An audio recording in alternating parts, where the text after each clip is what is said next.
book of Proverbs says we should speak out for those who cannot speak and defend the rights of the poor and needy. In our country, voting for policies that create more just and accessible housing, education, healthcare, and employment is one of the most effective ways to do this. But what happens when you live in a place that doesn't give you a vote? I'm not talking about voter suppression, though that's a significant issue as well. I'm talking about the 700,000 citizens of the District of Columbia, Washington, D.C., who by law do not have representation in Congress. Perhaps you've heard of Representative Eleanor Holmes Norton, but did you know she doesn't have a vote? She's D.C.'s representative in name only. D.C. residents raise their families, pay taxes, serve on juries and in the military, and contribute in every other way as full citizens of the United States. Yet every day, each one of the residents in the capital of the world's leading democracy is denied the right to participate in it.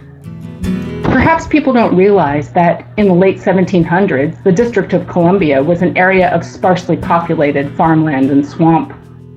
I doubt our founding parents ever envisioned this original district designed to protect Congress would become the thriving metropolis it is today. Nor would they have wanted their decision to disenfranchise hundreds of thousands of American citizens. Perhaps people don't realize there are fewer citizens in the states of Wyoming and Vermont than there are in Washington, D.C. Perhaps.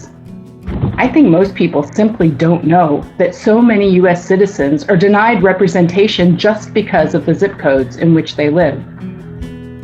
As a Christian, I feel a powerful call to help create God's kingdom of love and justice. Jesus taught me in both word and deed to challenge the status quo and seek justice always for the least of these. However, as a Christian in a representative democracy, I can only do this if my voice has a vote. I can only do this if I'm able to vote for a representative and senators who turn my voice into a vote in Congress. If you think the 700,000 citizens in the District of Columbia should have representation, please let your own congresspeople, senators and representatives know. Tell them that all citizens of this country deserve the same voting rights, and remind them that they have the power to pass legislation which makes it so. We are called to speak out for those who cannot speak. I urge you to speak out for DC citizens so they can speak out as well.